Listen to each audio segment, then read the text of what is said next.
Hello guys, we are back with our next lecture. In this lecture, let us go through the concept of secure internet protocols.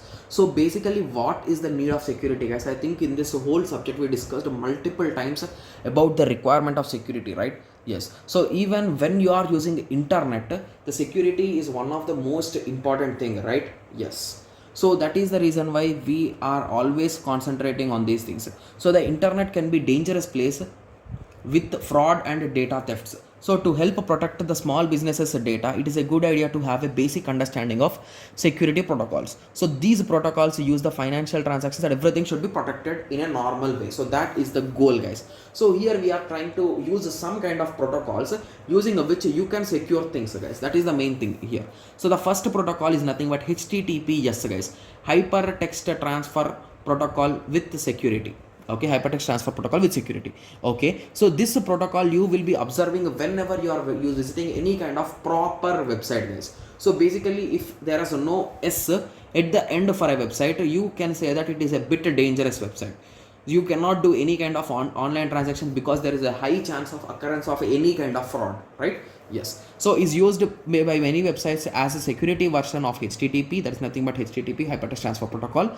You can easily tell if a website uses security by looking at the IP address. Yes, that's what I told you, that what the exact sentences are given. Okay, so it is often used as a website that often financial transactions, anything, whenever you are doing any kind of banking things or online things, you will be always checking for this S, guys. Okay, similarly we all know about FTP, right? So file transfer protocol. Okay, so file transfer protocol with security is nothing but SFTP, secure file transfer protocol, uses SSH, guys. SSH it will be using, and it will be used for file transfer, guys. You can write on your own, right? Yes.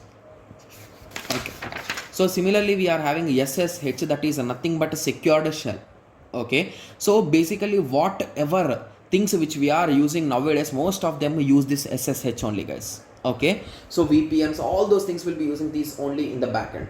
Okay, similarly we are having internet protocol with security, that is nothing but IPsec, that is nothing but IP security. Okay, so even many websites are now using these things, guys. Okay, similarly SSL, that is nothing but secured socket layer. Okay, so this is nothing but for your private keys, public keys, all those things can be used. Okay, so encryption and decryption, yeah, that's what I was saying. Okay, public key and private key, the public key is used by the to issue the certificate, and those things we already know, guys, because one will be used on the one other side, and everything you can write on your own. Okay, so I hope everyone got some basic idea about this security internet protocols or security communication protocols. So in the next lecture we'll be going through the important topics, and then we'll be starting the 5th unit, guys. Okay, so let us meet in the next lecture. Thank you, thanks for watching.